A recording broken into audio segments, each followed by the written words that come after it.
Today we're talking about persecution in Africa from the perspective of an American Christian missionary by the name of Glenn Roseberry from kingdomdriven.org. You're having coffee with Conrad. Conrad rocks!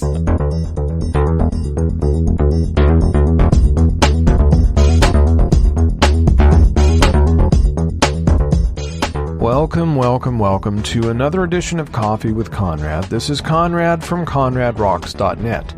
This podcast will be on the Ministry Spotlight edition of ConradRocks.net.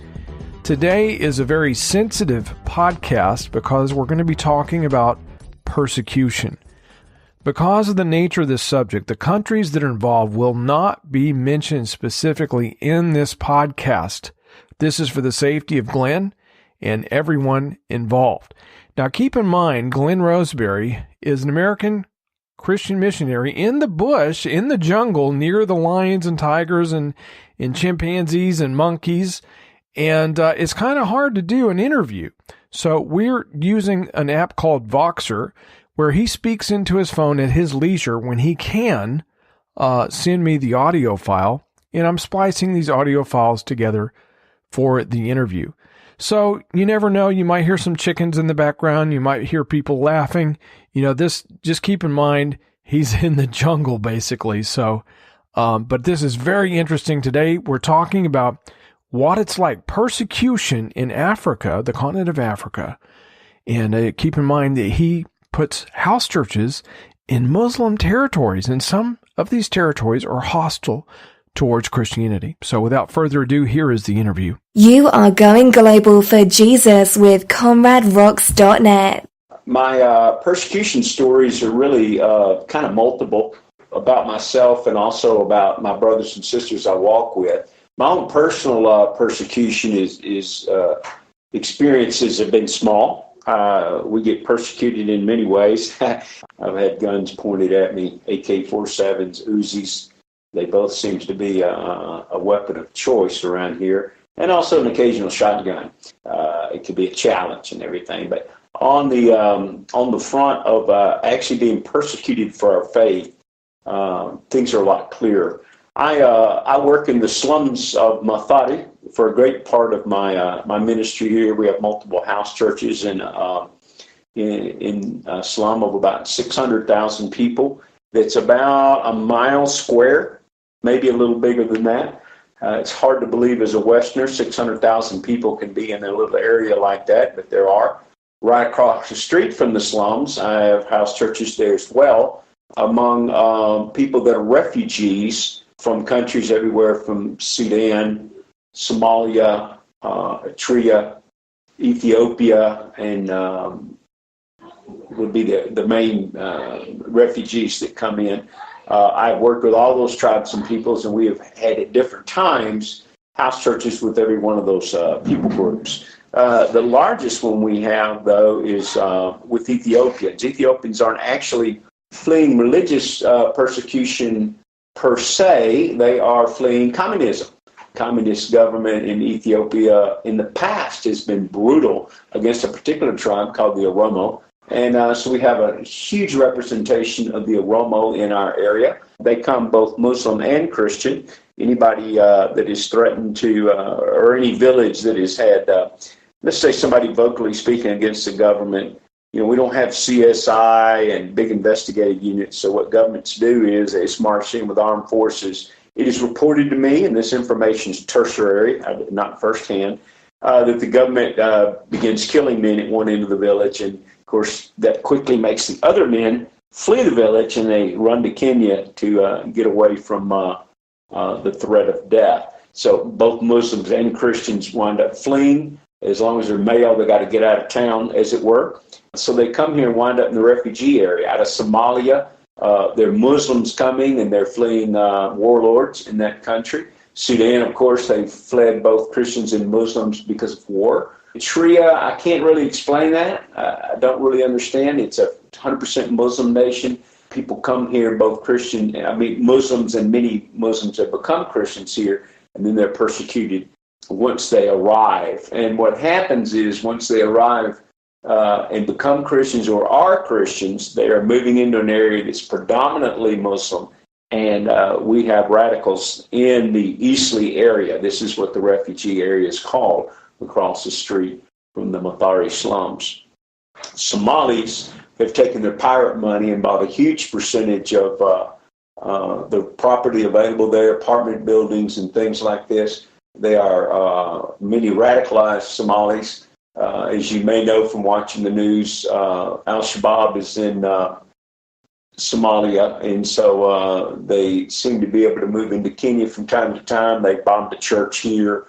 They massacred a bunch of college students up near the border and wreaked quite a bit of havoc and everything. And of course, when you got those guys coming, they hide out in the refugee area, so they are able to move about with and stay hidden a great deal. The police are brutal on the Muslims in the area because they know Al-Shabaab hides there. I don't think the Muslims in the area want them there. I know the Muslims from Ethiopia don't want the Somali radicals there. They just want to live a normal life just like everyone else. They are just as frightened of those guys as anybody. Most of our persecution doesn't come from the Muslim refugees from Ethiopia and Sudan and places like that, but it rather comes towards our Christian believers that are attacked literally by Somalis. I could tell you many, many stories. Let me cover myself personally first. And we meet in house churches, and frequently would go over there and meet with house churches. And in doing so, we have to be very careful to conceal our identity.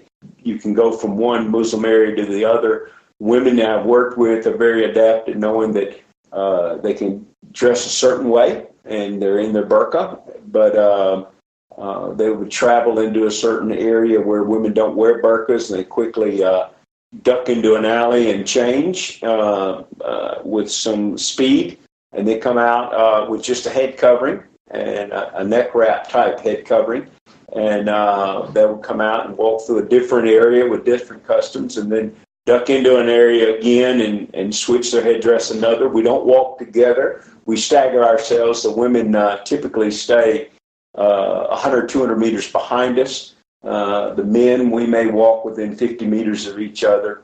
And typically what will happen is when we're approaching an area, a brother will advance and walk into wherever our meeting area is, usually a coffee shop, if not a house church. If it's a coffee shop, then we'll go in. We're just going to have a meal together.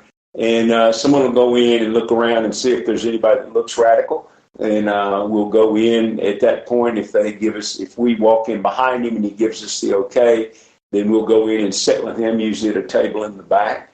And then the women will come along. Usually they'll text us before they would come in the building.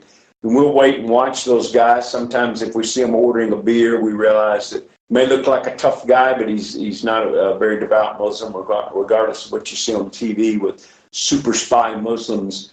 You know, they'll drink alcohol or cuss or even do other American and Western things to fit in. That is not the norm around the world. They would never do those things, and they would never even worry about fitting in, particularly here in Muslim areas. So they're not trying to be secret agents in America like our people that flew into the towers, but they're rather, they're going to openly be who they are because they're free to do that in this area.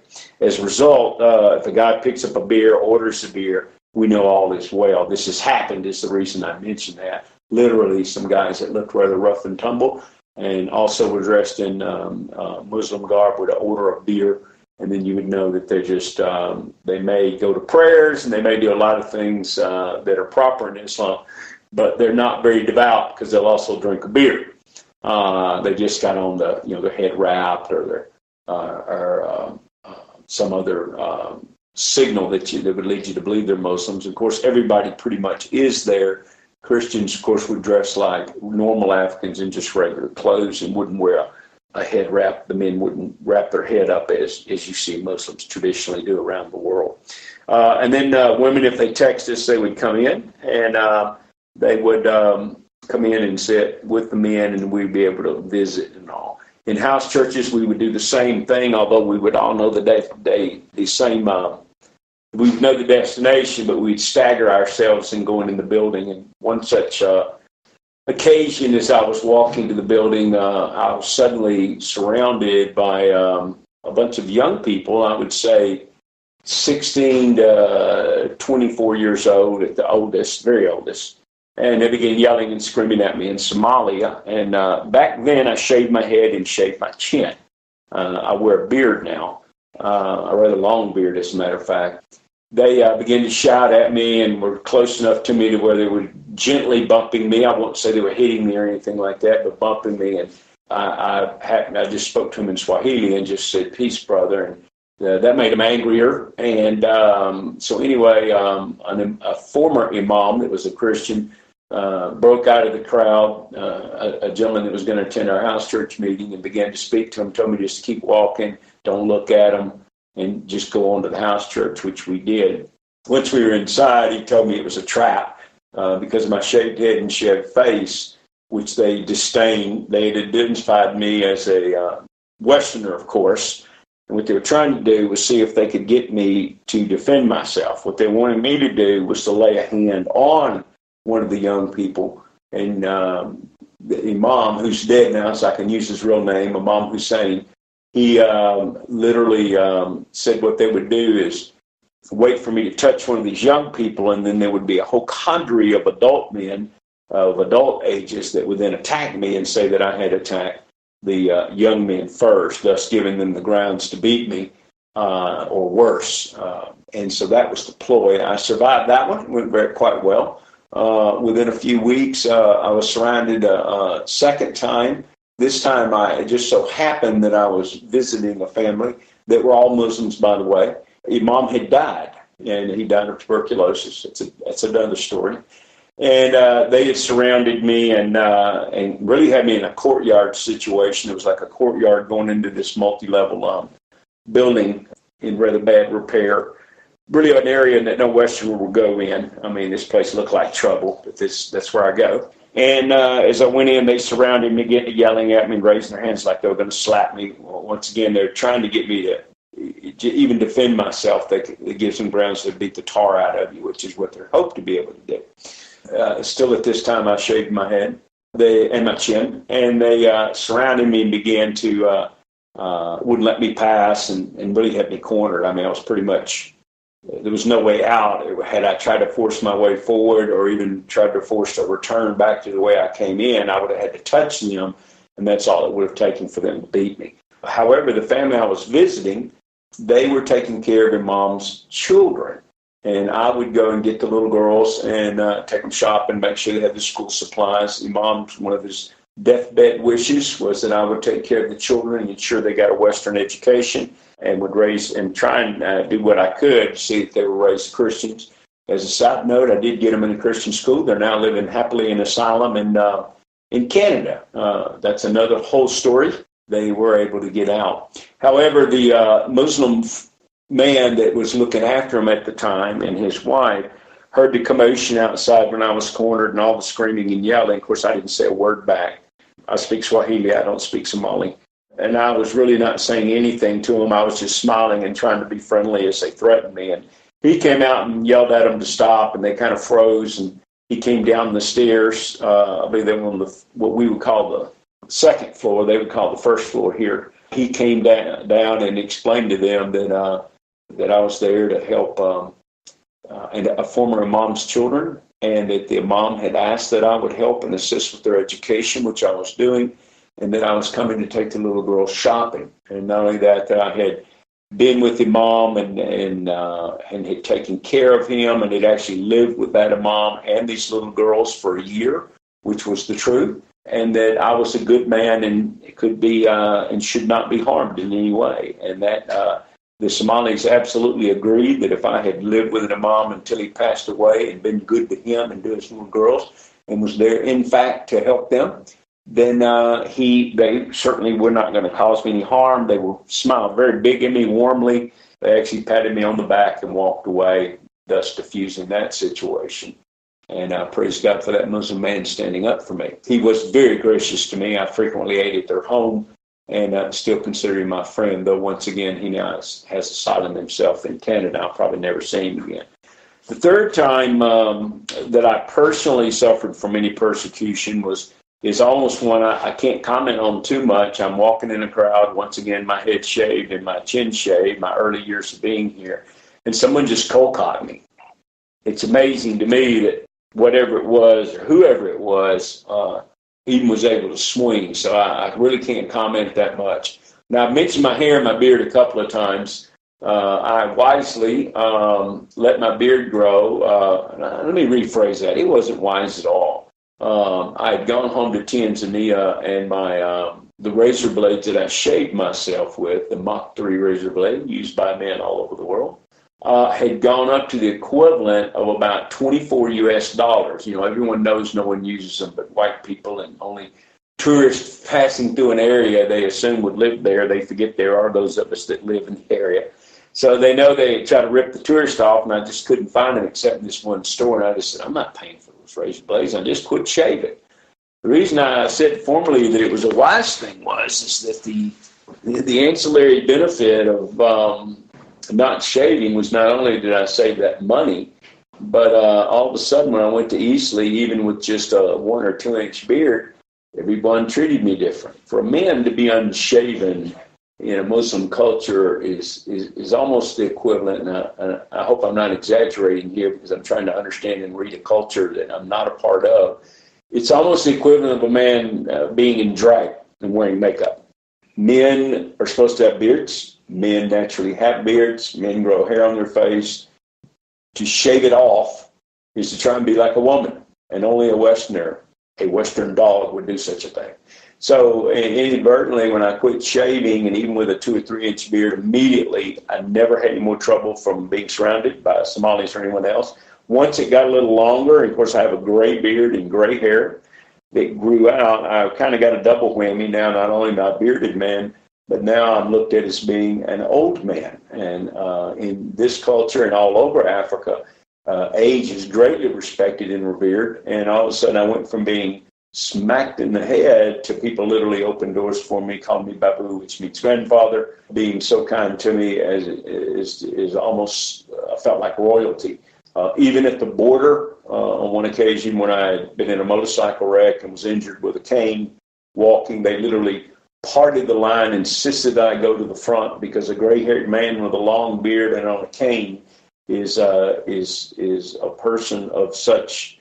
The society would revere such a person. They would show mercy on him because he's obviously perhaps injured or disabled, and also bearded and gray. So I was literally put in front of 100 people and allowed to get my passport stamped quicker. So that gives you an idea of the difference in our societies that we have here. So that's really my instances that I was personally persecuted.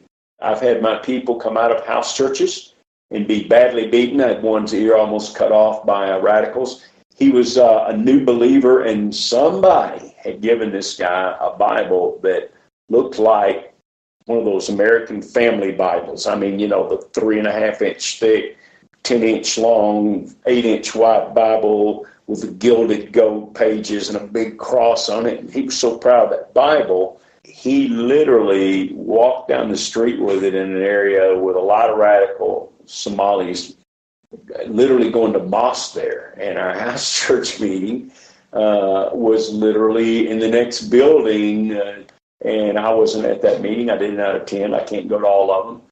When he came out of the building, they attacked him and beat the tar out of him. And I am told, and once again, this is tertiary information, that somebody had a machete and they were trying to hack him, and they only got his ear. We had his ear, it was almost cut off. We had his ear sewn back on, and he did fine. He also got asylum and is now in Canada. Turns out if you go into the immigration office with blood all over and your ear about cut off, they decide they better get you out of there pretty quick. He went in and told them he'd been persecuted by Muslims. They tried to kill him, and that'll get you out of here pretty quick. Folks like Amnesty International and even just an African agency that can seem rather indifferent at times. They don't want people killed. It's bad press. I don't mean to sound cold, but that's the way they think over here. So they got him out pretty quick. And he's also in Canada. Canada takes a lot of folks from our area. I had another gentleman that had come to Jesus and was very outspoken for the Lord, had actually lived with an imam and had become a Christian, and it was found out that he had quit going to mosque and was not doing prayers anymore, so they will follow him around and found out that he had moved out from the imam and was not only going to a Christian church, but a Christian church was letting him sleep on the floor, a concrete floor in a storage room, so he'd have a place to live. So they basically had fired him from his barber shop, and some guys in a van attempted to kidnap him. They grabbed him outside coming out of a house church meeting, and he just basically lay on the ground and screamed and yelled for people to help him, and people did in fact intervene, and he was able to get away. You are listening to an interview with Glenn Roseberry, Missionary to Africa from kingdomdriven.org. Today we're talking about the subject of persecution. Continuing on.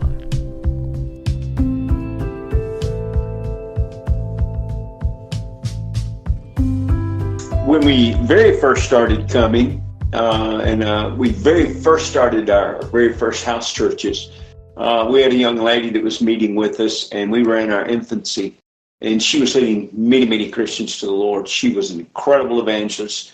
I had met her at a missionary meeting. She had connected with my mom and was attending our house church meetings. We were so excited to have her because she was so bold. We could just see her kind of being a leader among the women. Culturally, men and women don't mix that very much around the world.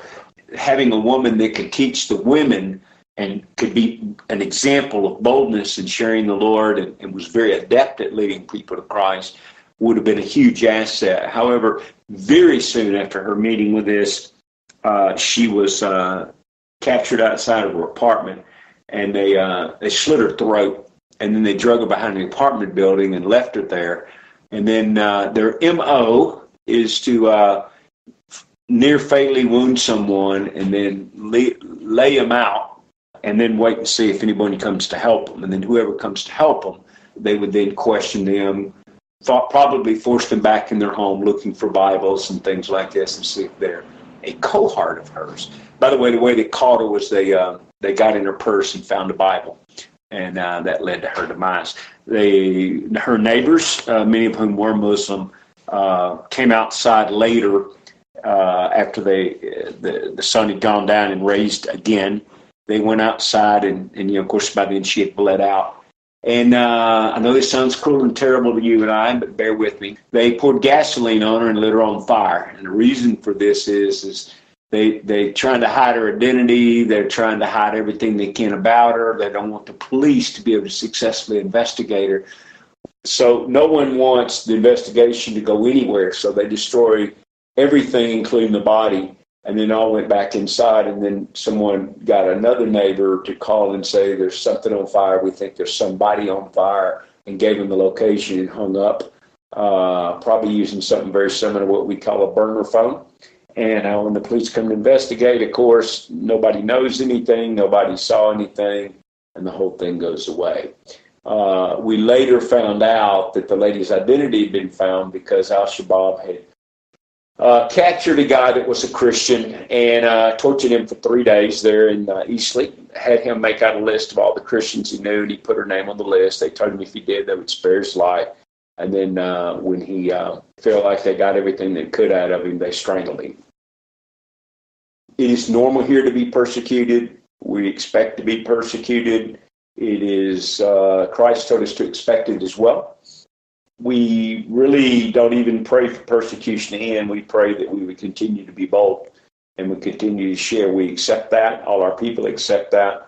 And that's making that point because in many nations, Christians will not share their faith because their churches teach them to share your faith is to bring persecution on the church, and they would rather avoid persecution than lead people to Christ. So they, even if a Muslim becomes a Christian, they're warned not to share their faith, come to church discreetly. I don't know how to go into all of it. Basically, they literally counsel them not to be evangelical. We do the opposite. We tell people that, they are expected to share their faith when they become a Christian. And Muslims that come to Christ They have counted the cost. They realize this. Many of them can have their families back home, cut off any money they're sending. They can, women that become Christians are frequently thrown in the street. Usually what the husband will do is, let's say they have 7 children, which is very common. They would keep the older children with them, any older children that could assist the mother, then take the mother and the small children and drive them to a bad part of town, throw them out of the car. And the thought is that the woman would then be so desperate she would come back to Islam. We have rescued these women off the street. My mom was an expert at finding these people, and we put them in safe houses so that they'll have a place to live and provide food with them in very meager circumstances, very meager quarters. We're able to supply food for them and their children. They're pretty much unemployable because they have so many kids. I mean, you can't have 5 kids, say, that you're trying to raise, or even 10 kids you're trying to raise, depending on how many the husband kept, and be able to find a job. So it's a never-ending saga. These things go on where we're at. Christians are persecuted. They're beaten, tortured to try and get them to turn back. Many Muslims do.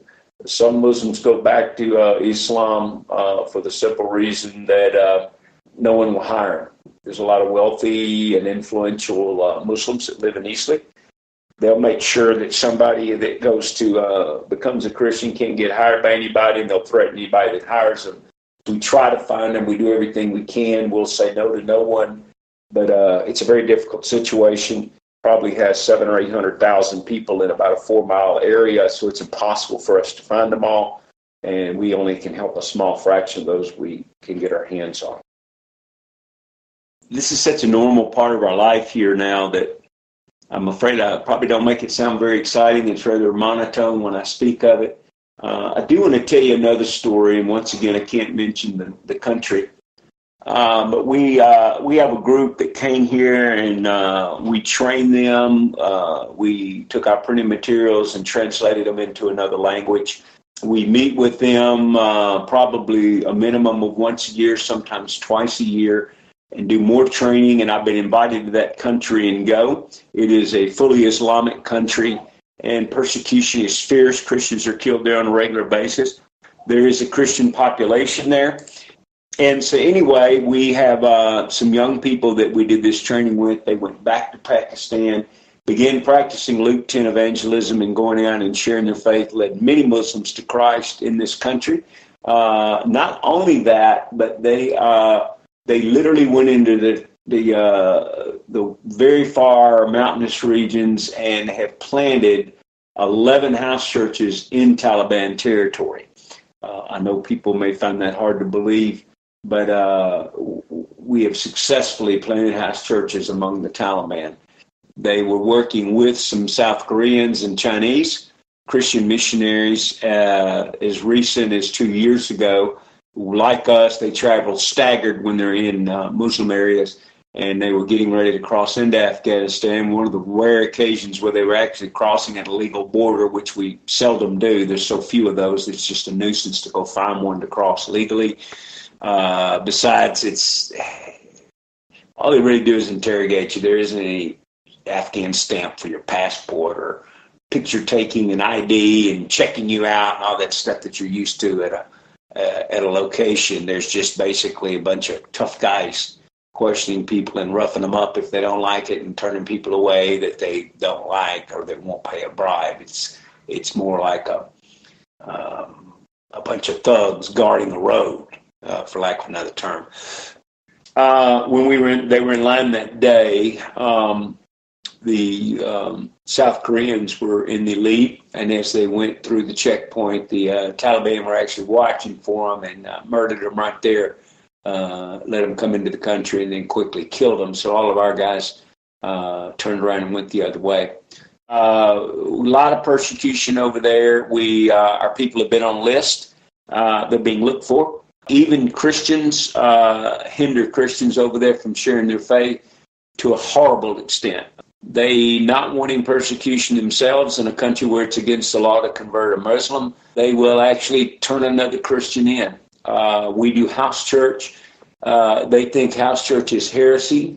We've had them come in our house churches before, literally beat our leaders. They knocked the tooth out of a young lady this past year, beating her in front of the crowd, forced them to no longer sit in a circle, put them in rows to resemble pews, and made the leader stand behind some type of edifice so it looked like a pulpit. And they said that's the way Christians are supposed to meet. They're so determined to force everyone in the Western mode of Christianity that they literally persecute house churches. They would yell at the Muslims that were attending the meeting. Christians in that country have to be registered and this kind of thing. And unfortunately, they handle things very poorly. A friend of mine that's a Westerner actually had to adopt a young lady that in order for her now to be able to say she had a father, her father passed away. And by virtue, she has a man in her life. Elder men, both Muslim and Christians, can no longer beat her. Both Christians and Muslims have beat her. A woman by herself can be beaten in this country. And so I had a friend of mine that's a Westerner fly there, legally adopt her, and went around to all the elders at the local churches and spoke to them, jumped all over them for beating a fellow Christian. But the only thing that really stopped them was that now that she had a father, they had to deal with any disagreement with her through him as the leading man, as the father and the authority figure, which basically removed their ability to beat her. Now that she had a father, she could no longer be harmed by another male. They would have to, out of respect to their own customs, deal with him. He's over there multiple times a year, stays as long as his visa will allow. And a great part of his presence is not only loving his new daughter and evangelizing with her, and actually he goes into Afghanistan as well and house churches in the Taliban. But really a great part of his role is to be her protector, and that is what he does.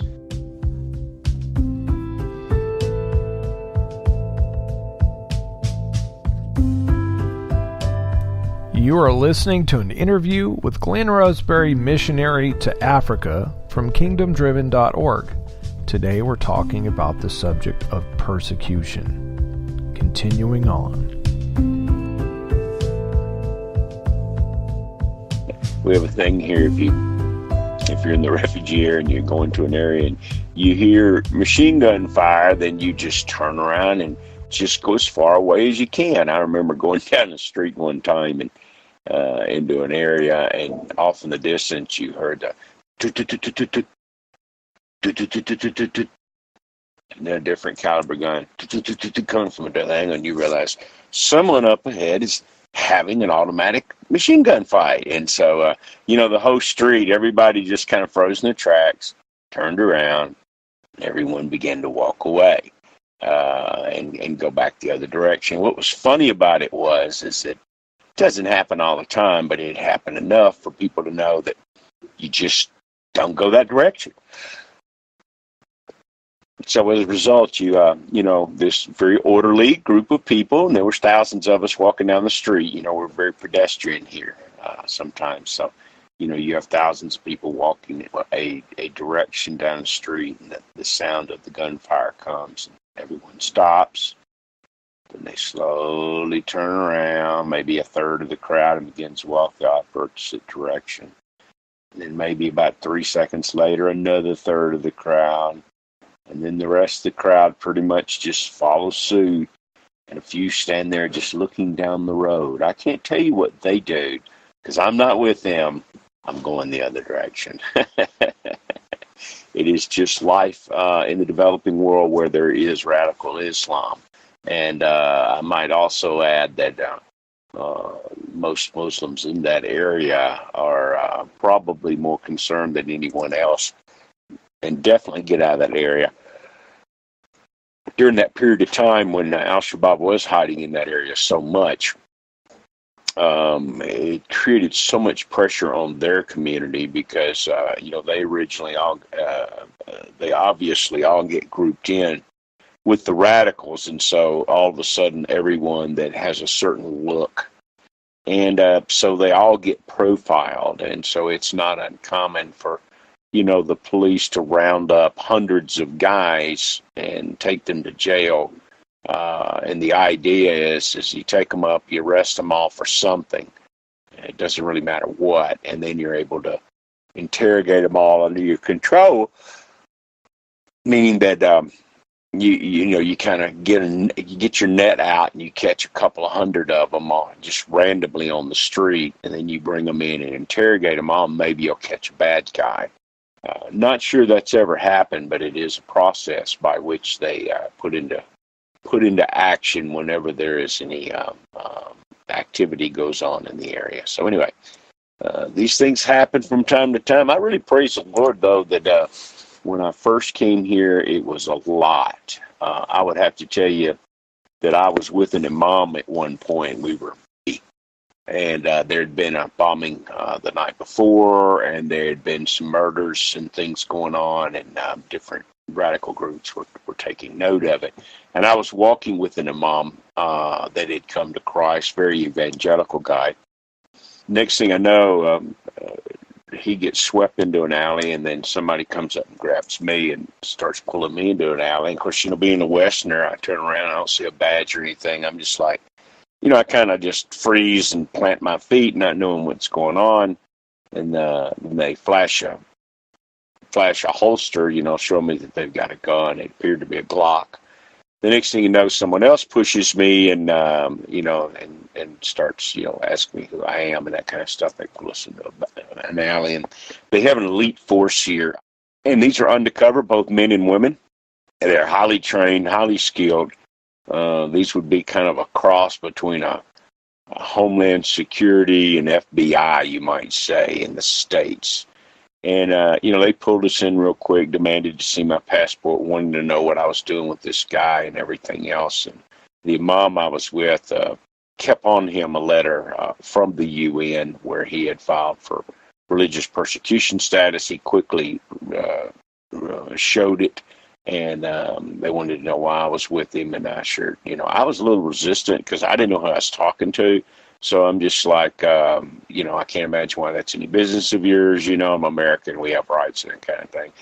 You don't really over here. So they let me know real quick that I could go to jail, and they could wait a couple of days to question me if I'd rather do that.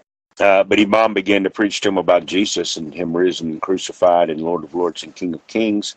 And they began to respond very positively to that. And then they started talking to me, and I told them I was a missionary, and wham, they shook our hands, told us have a nice day, and we were out of there. But this is just the kind of thing that can happen sometimes, and it's very understandable when they're out looking for bad guys. I'm a suspicious Westerner with a obvious guy of Islamic descent. Now the conclusion of the interview with Glenn Roseberry from kingdomdriven.org.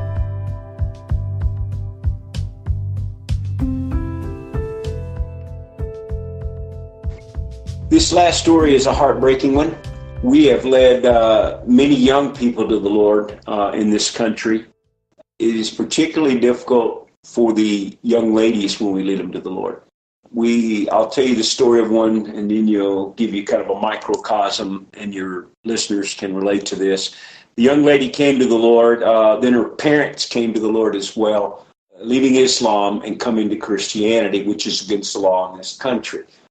Some Muslims found out and beat her parents. I don't know for how long, but they beat them and forcibly forced them to convert back to Islam. They were beaten and forced into taking this particular Islamic oath. And the parents were forced to do that. They sent the daughter away so that she couldn't be harmed. Evidently, she wasn't at the house at the time. The details are sketchy. She stayed away 9 months, but being 15 years old, she couldn't really fend for herself, and she went back home. She was summarily kidnapped, and what happens is it's legal in this particular country to take a Christian girl and marry her to an older Muslim man. She's basically taken and forcibly married. You and I would call it rape. And then they try to get her pregnant so they can get her to where she can't run away, because now she's pregnant and or has children. And of course, don't convert. We've had this happen several times. I'm just telling you about one. We haven't talked to this young lady in 9 months now. So by now she's probably given birth. Our other women we've had this happen to, they have not a one has been converted back to Islam, though they're beat repeatedly. We have a situation to where we have collected several of these girls back, and we have nowhere to put them. So we're trying right now to get a house for them so that they could live in and be safe. Our solution to this is that we need a safe house, and we need one bad, and we need a big safe house. We can't rent a place because as soon as the landlords find out who we are, what we do, they'll just evict us, or worse, call some radical Muslims over, and our people will be kidnapped again. So that's the scoop on that. So we don't have that option to just rent a place. We need to buy a house. And so that is our need. We need to get these girls off the street and protect them. We need to be able to protect girls that the radicals are looking for to forcibly marry, and we need to be able to protect the girls that have fled, that have been kidnapped into forced marriage, and give them a place to safely hide. If there are people that would want to support that, we would love to hear from you. We'd love to give you more details. We would even put you in contact carefully and never using the correct names, and give you an opportunity to actually speak to these girls, particularly one girl that can speak some English. And as a matter of fact, she speaks many languages, including Farsi and things like that. And anyway, pray for them. We have a young person right now that has been invited to another Muslim country you read about in the news all the time, and is going to be allowed to go there and meet with a network of underground house churches, and we'll begin to teach them about the kingdom of God, and take our materials with them where we teach about obeying the teachings of Christ. We covet your prayers and any support that you can give us. Please help us, help these girls live a normal life, help them get out of the clutches of radical Islam, help them get away from abusive husbands that are beating them, and help young girls, some as young as 13 and 14 years old, avoid this terrible experience.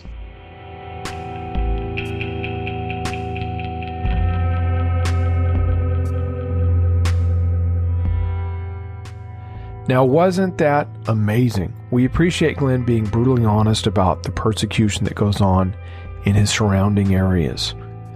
He's taken the gospel of Jesus Christ where people don't even dare to go. They're building house churches in Muslim countries, and some of those areas are specifically hostile to Christianity. Please pray about supporting Glenn Roseberry and what he's doing from kingdomdriven.org. If you want to do so, I will make it easy. I will provide the link to his personal Facebook profile in the show notes, and also his website, kingdomdriven.org, so you can contact him. Remember to share this podcast with your friends and family. Thank you for being in my life. Until we meet again, dig deeper and go higher. Dig deeper, go higher at comraderocks.net.